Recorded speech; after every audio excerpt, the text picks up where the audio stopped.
चिमुकल्यांचे अपहरण व निर्घृण हत्या प्रकरणी DYSP अशोक थोरात यांचे नागरिकांना आवाहन.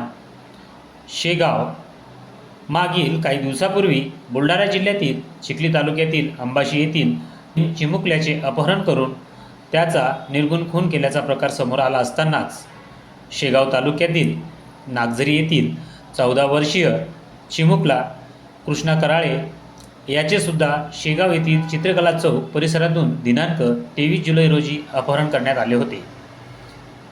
या कारणामुळे त्याच्या परिवारातील सदस्य आणि नातेवाईकांमध्ये चिंतेचे वातावरण होते. त्यामुळे त्या चिमुकल्याचे काका यांनी शेगाव शहर पोस्टेला या घटनेची फर्याद दिली. त्यानुसार शहर पोलिसांच्या वतीने तपास यंत्रणा कामाला सुद्धा लागली.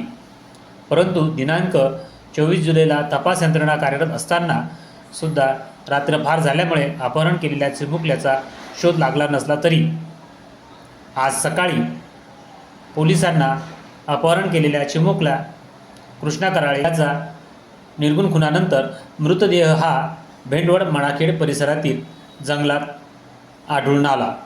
या प्रकरणात पोलिसांकडून तपास कार्य सुरू आहे.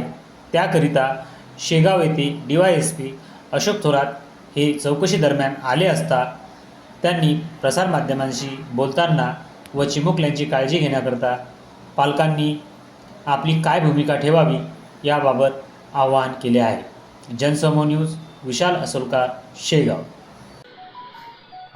सर, बुलढाणा जिल्ह्यामध्ये 2 विद्यार्थ्यांच्या घटना उघडकीस आलेल्या आहेत. काय आवाहन कराल पालकांना?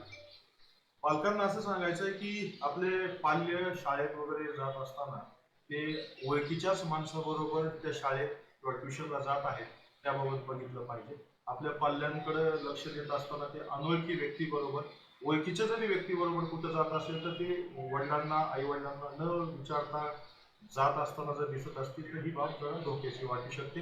त्याच्यामुळे आजूबाजूच्या लोकांवर लक्ष ठेवून आणि ओळखीच्या एकदम खास व्यक्तीच्या मार्फतीनेच शाळेमध्ये ट्युशनमध्ये मुलांना सोडलं पाहिजे.